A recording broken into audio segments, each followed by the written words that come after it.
Hey, what is up, everybody? This is your boy AJTRIP,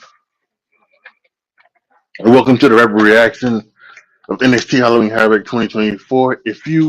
Have not, if you were not around for my live reactions, um, but that's okay because I was going to do a rapid reaction, give you my thoughts and opinions on what went down tonight. At least in four of the matches, like the opening match, I could tell you who won, but I couldn't give you a rating of sorts because half of my attention was on the Bears game that was happening on the other TV. So,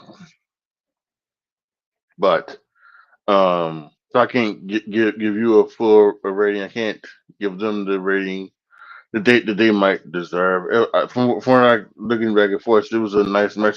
Most of these matches were this even. There was nothing that you could call great. Um, these were very good matches, good to very good. Overall, this in an average overall outing for NXT. Um, well, I think that this is okay. It's okay, as long as you are entertained and everything like that. I think it's good. I wonder about the crowd. I wonder if the crowd was entertained really or not, or anything like that. But I think overall, I think it went pretty well tonight. We furthered some stories. I think we ended some things. We started something new. So it's gonna be good. Like I mentioned, I was keeping my eye on the North American title match. It was our opener. As I was watching, keeping the other eye on the football game, and I didn't, I couldn't tell you a lot of things that happened. I do know that D'Angelo speared Obafemi onto some ladders. They got in the ring. Obafemi went for the fall from grace power bomb. Rizzo hit him with a 2x4, not 2x4, a crowbar. How did I 2x4 and a crowbar? How the hell did I mix that up?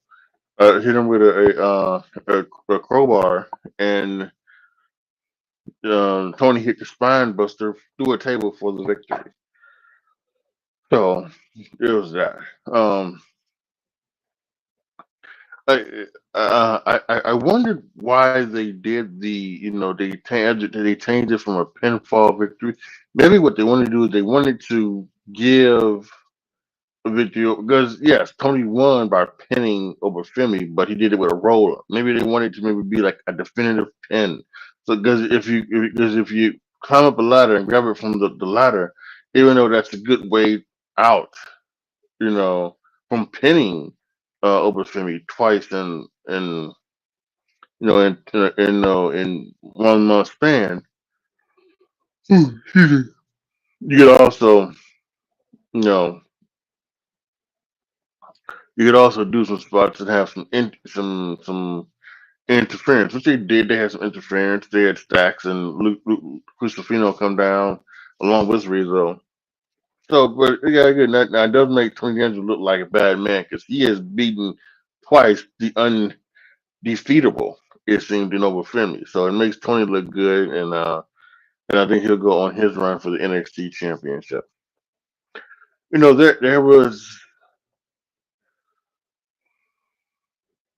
There was something that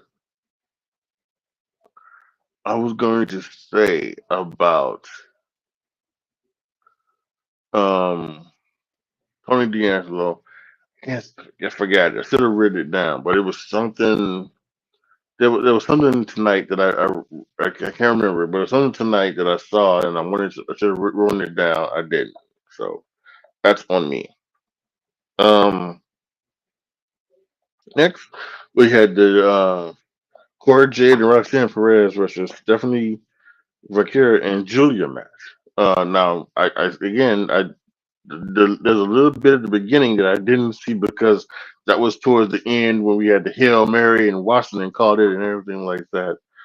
And I was kind of looking, checking off some of the stuff on Twitter to see what people were saying. Um, but I did see pretty much most of this match. So I think I can give it a fair and accurate rating. I thought these 4 rounds that again it was some good action between these two. I like the fact that these Julia and Stephanie know each other. In fact, they talked about it like in a pregame show that they were opponents. They respect for each other, so I like that. Cora and Roxanne were they were matching, so I thought that was interesting as well. And yes, we ended up with Stephanie Vaquer hitting some type of twister press. I don't know if it was a I don't know what they call it. These things, it's like it's from the movie. It's from one of those movies. Oh, it's not Sister Act. Oh, Jesus Christ, Spinal Tap. Yeah, it's hit like a spinal tap looking maneuver, and she got the victory over Roxanne Perez. So there's now Stephanie Vaquer go 1-on-1 with Roxanne for the championship, and hopefully beats her. Hopefully that will happen. But after the match, once again we saw Zarya looking up from the like skybox area, looking down on the 4 competitors, the winners, Stephanie and Julia in the ring, and Cora and Roxanne on the outside, looking in their rooms, looking down upon themselves. So we get that again. It's pretty good. 3.5 stars, I'll give it. Next was the ambulance match between Andre Chase and Ridge Holland. Again, this was some back and forth stuff. They took turns beating the hell out of each other and everything like that. And some moves. Yeah. This was kind of a weird crowd because they cheered when they cheered, and they chanted for tables and things like that. But and when Andre Chase did his Chase U stomp, they cheered, but they it almost was like they wasn't really. They only wanted to cheer for the terrible spots and not all the other spots. Although they did give um, what's his face, Rich Holland a lot of boos. They did do that, but yeah, but I don't know. It just felt kind of weird. The match was fine, totally fine. It ended with Rich Holland throwing Andrew Chase in the ambulance for the win. So he's beaten all of the Chase U men, Duke Hudson, Riley, and Andre Chase, and he seems to be done with that from what we know coming later on in the evening. That match was 3.25 stars. Next was the Gauntlet match. This was for the women's North American title match. Now, I had a problem with this because on the pregame show, they they gave her the like spinner's choice. That's what happened on Tuesday at NXT spinner's choice, and and they wanted to know who exactly was going to like win, who exactly was going to face um Kalani Jordan for the North American Championship. And this is what Fallon Henley said. Fallon Henley said that she was going to face me for the North American Championship. And the spinner's choice was the thing, so we need to know what was the choice match. And they chose a gauntlet match. Now, a gauntlet match is, I don't have to explain it to you, but just in case, one person has to wrestle a certain amount of people. This one is 3. She had to wrestle each member of Fatal Influence. So by saying that they're facing Fallon Henley and it's a gauntlet match, you're basically saying that she's already going to win her match against Jasmine Nix or her match against Jessie Jane. It was going to win. There was no other explanation. There was no explanation saying, what I have liked to have done is if they're going to do a gauntlet match, go ahead and have the girl lady say, you're going to face Jasmine Nix. and win or lose, next you're gonna face JC Jane, and win or lose, you're gonna then face me for the title. See, then that makes sense because then the gauntlet match is only there to weaken Kalani Jordan for Fallon Henley. But this makes it seem like that now you're going to, you're defending your championship against all three women in a match, which you could have said that too, and that would have been fine. You could have said something like, "Well, actually, you will defend the title against all three of us because the match we've chosen is a gauntlet match. You have to beat all three of us in succession to retain. But even if one of us beats you, we become a champion." And then, even that makes sense. And you go, okay, yeah, that makes sense. That makes sense to have a gauntlet match. But the way they did it, the way they said it, it was almost like, so JC Jane, Jasmine Lex ain't have no chance to win. We don't even need to really even look at those two matches. And again, I talked about the crowd in Hershey, Pennsylvania. Crowd kind of acted like that too. They kind of like didn't care about the matches against Knicks and the match against JC Jane. They were waiting for the match against Fallon Henley. So that was kind of flubbed and effed up to begin with. So they need to get better. They need to get better at that. Um, it's stuff like that, those things like that. Ridiculous. On to the match. The match with Jasmine X was fine. Her match with Jesse Jane was fine. And then Fallon Henley got in there, and Jasmine X came back, and then Jesse Jane came back, and then finally, Fallon Henley hit her finisher to get the victory and become the new North American champion, which is totally fine. But if you're going again, if that was going to happen, right? If you're going to put the title on Fallon Henley, then do it like how I said they should do it. Win or lose, you're facing Jasmine X. And then win or lose, you're gonna face Jesse Jane. And then win or lose, you're gonna face this. Because then what I could have done is like after then what the smart thing to do is have the match go 10 minutes, right? And then Jasmine X hits Connie Jordan with a chair, disqualifying her. And then JC Jane can come in and then go, 10 minutes with her, hit her with a chair again, and have her be disqualified. Then Fallon Henley come in, hit her finisher 1, 2, 3, and that's perfect. It's beautiful, perfect heel heat.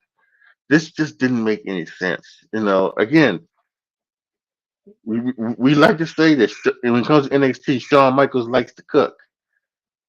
I said this a couple of weeks ago. I said this a few Premium Live events ago when he didn't put the title on Joe Hendry. I think he kind of burned the rice right here. I think he kind of burned the rice in his cooking. So I think he burned the rice here with this with how it is all set up and the execution of it. But as for a match altogether, it's okay. I give it 3 stars. And then finally, the Devil's Playground match for the NXT Championship: Trick Williams versus Ethan Page. And I said in my predictions video that I was worried that they were going to, um, maybe, you know, have Trick Williams, do a blade job or something like that. But the way what's his face Ethan Page was talking about being busted open and tasting the blood and tasting the blood with the sweat and everything like that. I was worried that they were going to go that route, but they didn't, which is fine. And I talked about the reasons why I didn't want to see blood and things like that. That's in the prediction show. If you didn't watch the predictions episode of That's the Shoot, you can go back and rewatch it, and I'll let you know all the reasons why. I don't need to go over it again. But they did have blood, but it is in a different way. They did the old um, balloon full of blood and had Trick Williams chomp on it and things like that. So he's bleeding internally. So yes, he was tasting his blood, but it wasn't from coming down from a forehead shot or something like that. So anyway, I thought the match was well done, well laid out. Again, they bring in the bag and the black bag, and I've just been trained for the black bag to be full of thumbtacks, and I've also been trained by Jim Cornette to say, "Oh Lord, no, his thumbtack." But just like Bad Bud, when it wasn't thumbtacks, it was all of the like little trinkets that make up on the bracelet. This one, it was just a bag of notes, nuts and bolts, and I could do that. Total, I could deal with that totally fine. A lot more than I could deal with thumbtacks. And irony set in, as it usually does. The guy who brings in the thumbtacks, brings in that bag, usually gets affected with him, and he got affected by him with a neck breaker. And Trick Williams went ahead and hit the trick shot 1, 2, 3, and Trick Williams won. Again, good, very good match. I hear 3 and 3/4 stars. And afterwards, we get Ridge Holland. Ridge Holland came in, attacked Trick Williams, gave him the DDT and everything like that. And then Bubba Ray Dudley came in because apparently twice that evening, and I had missed it. Ridge Holland must have interrupted Bubba Ray and Dave LaGreca, who was there for some reason. I guess because it's Philly, so you got to bring back, or Pennsylvania, so you got to bring back those guys. Um, they were there from Sirius XM Busted Open Radio. Bubba Ray and David LaGreca. Bubba Ray was there. He came in. He ran off Ethan and Ridge, saved Trick Williams, and Trick and Bubba stood tall. They are going to be in Philadelphia on November the 5th on election night. On election day, they're going to be in Philly. So maybe we're going to see a tag match of Ethan and Ridge Holland versus Bubba Ray and his black brother. No, him and Trick Williams. Maybe we'll see one there. Who knows? But yeah. Um, Ridge Holland, I think they've done a good job with Ridge Holland, stepping him up, bringing him up, and making him have the next one. Because I was again talking about my prediction show. I immediately went from Ethan Page to Obafemi. I just, but again, there's there needs to be some other matches and some other contenders through there so that you can get to Obafemi. Um, because with Obafemi now you don't have to build Obafemi back up, but you do have to he take him a couple weeks off, get him back into the groove, and say that he's looking for. Like I said, he should win that scramble match that they do now at NXT Deadline. He should win that scramble match for his title shot on Trick Williams. So yeah, I think Ridge is the next available person for Trick. They'll probably get 1 or 2 matches out of that feud. And then maybe we might go to Open Family. So we'll wait and see. But that's what happened tonight at NXT Halloween Havoc. It was a great.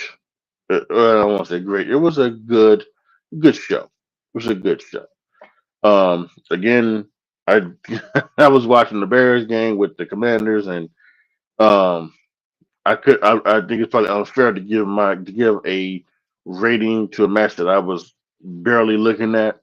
But the other 4 matches, again, 3.5 for the women's tag match, 3.25 for the ambulance match, 3 for the gauntlet match, and 3 and 3/4 for the main event. So yeah, all around a very good evening of wrestling, as it is has been for NXT/WWE for about the last 2.5 years.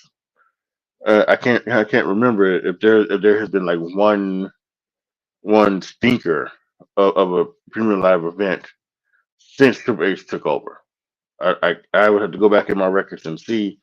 I got some records of it, but I don't. It hasn't been like that. And then since like the last especially since WrestleMania 39. WrestleMania 39 since then has just been off the chain. So yeah, there you have it. There's my reaction for NXT Halloween Havoc. I will be back this weekend for Crown Jewel. We got Crown Jewel this weekend.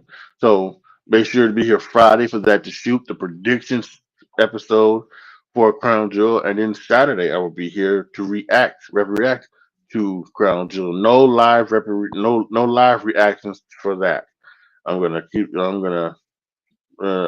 do the live reactions again at some point. I did have fun. I'm trying to do it on a not doing. I'm not gonna do it during football season, because I get distracted by football season. So it'll be sometime in the new year. But no, I may do it for stand and deliver. I may do it then. But um, yeah, no live reactions for this, but it will be a rapid reaction afterwards right here. So please click the notification bell so that when I go live or when I give out my that's a shoot predictions, or even when for any other thing, other videos. I've done a couple of videos. Like I've done the NBA Team Goats video that has been out as well. So that's out. If you're a basketball game, or if you're a basketball player or hooper, love basketball, love the NBA, I think you will enjoy that. Who's the greatest Bull of all time? It's Michael Jordan, right? Who's the greatest Nick of all time? It's Patrick Ewing, right? Who's the greatest jazz player of all time? Well, it's got to be Carmelo.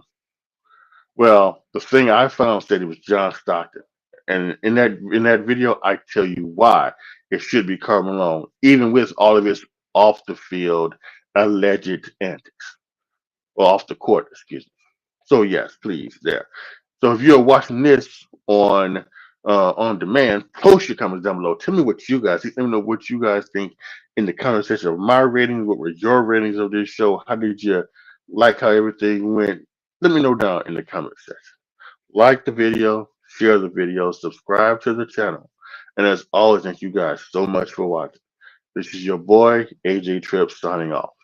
As always, be good to each other, y'all. Be careful out there. And I am out.